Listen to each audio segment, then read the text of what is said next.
দেখছেন নিউজ 10 বাংলা, সত্যের পথে মানুষের সাথে।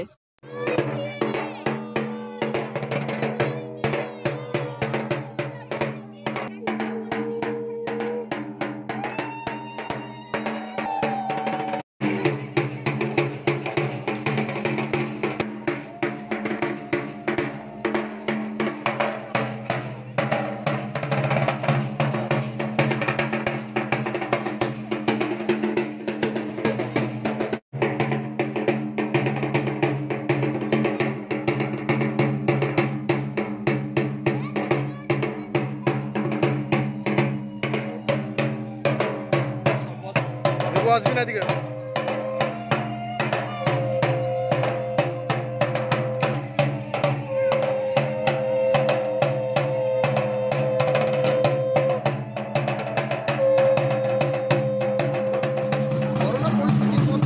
এবছর হচ্ছে দুর্গাপুজো এবং ফেসবুক থেকে হোয়াটসঅ্যাপ ও টুইটারে সবে একই বার্তা দিচ্ছে।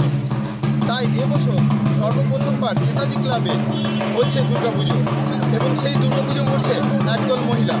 আসুন জেনে নেব তাদেরই মুখ থেকে যে এবছর দুর্গাপুজো তারা কেমনভাবে করছে এবং কীভাবে করবে।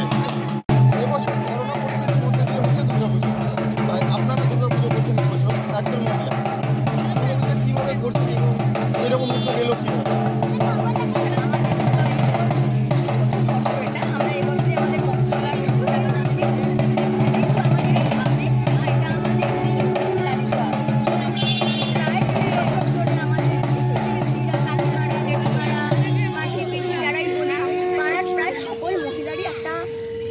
আবেগ ছিল যে আমরা একটা দুর্গাপুজো করবো, কিন্তু এই দুর্গোৎসব করার মতন যে পরিকাঠামো দরকার হয়, আমাদের যে সংযোগ সবার মিলন দরকার হয়, আমরা কোনো কারণে সেটা করে উঠতে পারিনি।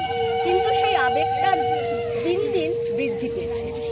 এই একটা কারণ আমাদের দুর্গাপুজো এবছর আয়োজন করা।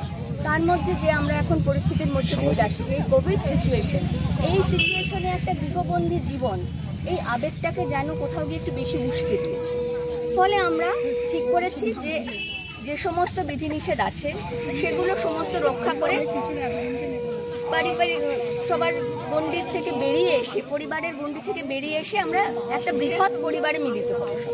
সেই মিলনের একটা প্রাঙ্গণ আমাদেরকে উপহারই বলা যেতে পারে, এই পুজোর কদিনের উপহার হিসাবে দিয়েছেন আমাদের নেতাজি ক্লাব। আমরা ওনাদের কাছে বিশেষভাবে ধন্যবাদ জানাচ্ছি ওনাদেরকে যে আমাদের এত বছরের একটা আবেগ, সেই আবেগটাকে আজকে ওনাদের জন্য এখানে বাস্তব রূপ লাভ। আমাদের এই গোষ্ঠীটা যেহেতু আমরা সবাই মহিলা, এখানে আয়োজক উদ্যোক্তা বেশিরভাগই সব মহিলাদের আবেগটা এখানে এগিয়ে চলেছে। আমরা আমাদের যে পুজো কমিটি গঠন করেছি তার নাম দিয়েছি স্কুল বাগান মহিলা সমন্বয় দুর্গোৎসব কমিটি। অর্থাৎ আমরা সবাইকে মিলেমিশে নিয়ে, আমাদের আশেপাশের যারা আছে তাদেরকে নিয়ে, বর্তমান পরিস্থিতিতে যে মনোকষ্ট সবার মধ্যেই রয়েছে, যা ব্যক্ত সবাই করতে পারেন না, সেগুলোকে একটু ভুলে থাকার প্রচেষ্টা, সবাইকে এক করে আমরা একটু এগিয়ে যেতে চাইছি। কতজন মহিলা আছে আমাদের এখানে? প্রায় 170 জন মহিলা, আরও বেশি হতে পারে, সংখ্যাটা একেবারে গুনে রাখা সম্ভব না। আমরা একটা ছোটোখাটো স্টাডি করে দেখেছি 170-150 থেকে 170 জন মহিলার সমন্বয় এখানে। আমাদের বিশেষ কোনো থিম না, আমাদের সাবেকিয়ানাটাই আসল। এক কথায় বলতে গেলে আড়ম্বর দিন পুজো, আমাদের আন্তরিকতাই প্রধান। তবে আমরা এই কোভিড সিচুয়েশনে যারা ফ্রন্ট লাইনে কাজ করেছেন তাদের একটা শ্রদ্ধা জ্ঞাপন, একটা ফেলিসিটেটেড করবো তাদেরকে, সেরকম একটা প্রত্যাশা আমাদের আছে। কিছু বৃক্ষরোপণের ইচ্ছা আমাদের আছে, যার দ্বারা আমরা পরিবেশ প্রকৃতিকে দূষণমুক্ত রাখার একটা বার্তা প্রদান করব। এই সামান্য ক্ষুদ্র ছোট ছোট প্রয়াস নিয়ে আমরা এগিয়ে চলতে চাই। আগামী দিনে যাতে আমাদের এই ক্ষুদ্র প্রয়াস বৃহৎ হয়।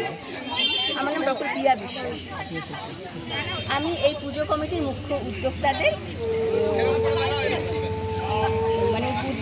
মধ্যে আমি মুখ্য উদ্যোক্তাদের মধ্যে একজন। এবছর মহিলা সমিতির মধ্যে দিয়ে কেমন কাটবে পুজো এবং কীভাবে পুজো হবে, সঙ্গে থাকুন। আগামী দিনে এই পুজো আরও টেলিকাস্ট হবে আমাদের নিউজ 10 বাংলা চ্যানেল থেকে। বোলপুর থেকে ক্যামেরায় শুভেন্দুর সঙ্গে প্রদীপ দলুই, নিউজ 10।